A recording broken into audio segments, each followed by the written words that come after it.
I was reading a quote that you had given, and you said that we believe that Seattle is one of the few cities left in America which can solve its racial problems before it becomes unsolvable.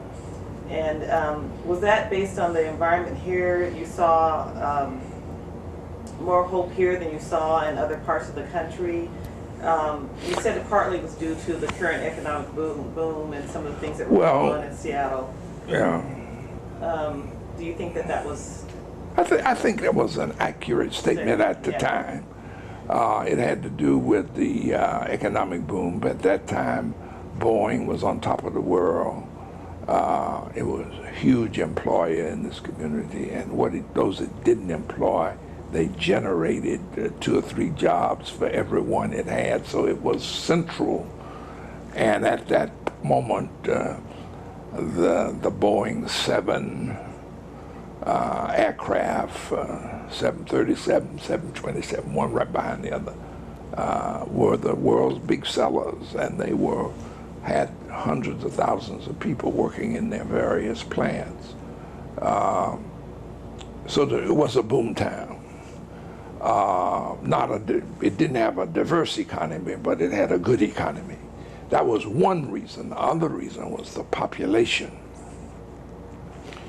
I have discovered in my various residential sites that there's almost a direct relationship between the intensity of the resistance to black people and the percentage of people who are black in a community. So in areas where 25–30% of the population is black, there's much more hostility toward black success and progress than there is in the city.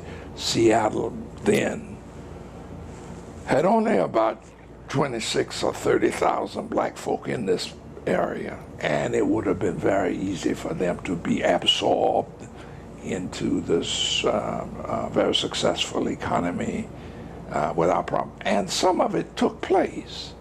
The open housing ordinance passed, the schools were changed, they even hired a black superintendent during that era. They did try.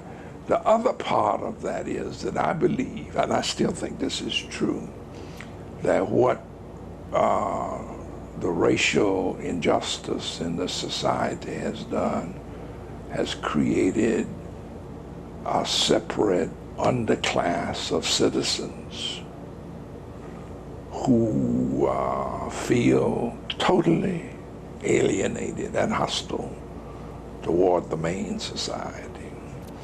And that is expressed in a variety of ways. Crime is one, drugs is another.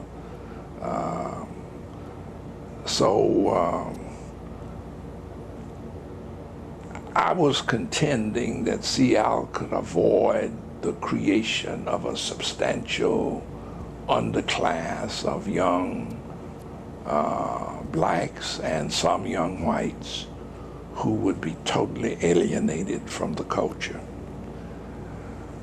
That has happened in almost every place I've ever lived, that there is this,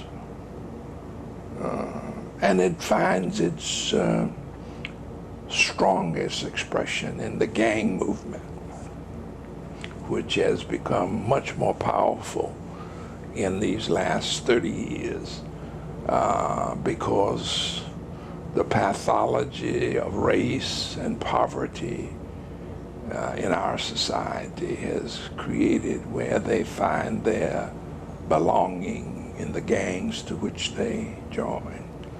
So that was the context in which I was saying that it was economic, it was educational, and it had to do with population ratio and opportunity, because some cities, the New Yorks and etc., were so, the problems and the populations were so big that it would take something bigger than the Marshall Plan to respond to it.